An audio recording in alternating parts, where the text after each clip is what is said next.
বিসমিল্লাহির রহমানির রহিম।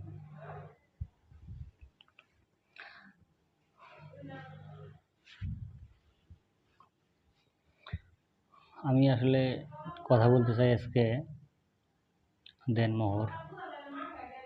মহরণার বিষয়ে।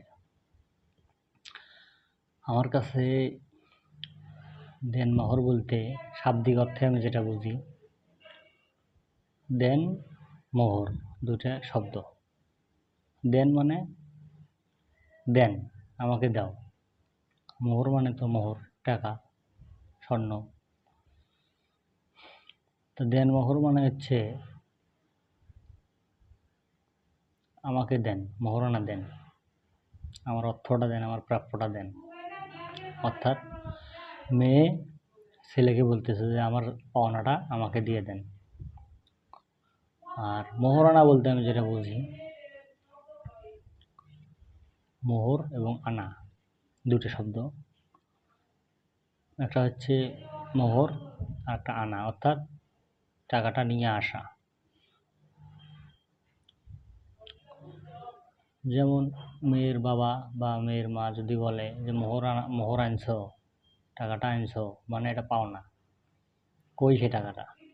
আচ্ছা, এখন বিষয় হলো দেন মোহর এবং মোহরানা এই দুইটা। এখন আমার কাছে 10 টাকা আছে, যে আমাকে বিয়ে করবে বা আমি যাকে বিয়ে করব তার দেনমোহর 10 টাকার মধ্যেই সীমাবদ্ধ থাকতে হবে, কারণ ওটা তো দিতে হবে, পাওনা টাকা। উনি বিয়ে হওয়ার সাথে সাথেই বলতেছে দেন, আমারটা দিয়ে দেন, আমারটা আমাকে দেন। তাহলে আপনার কাছে নাই, আপনি বললেন যে বাকি পরে দেব। পরে যখন জিনিসটা গেল তখনই তো জিনিসটার দাম বাড়লো।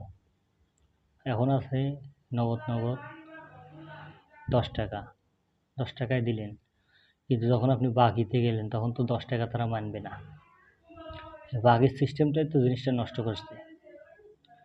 আমার মনে হয় বাংলাদেশে বেশি মাস্টারি করার কারণে এই পরিস্থিতিটা।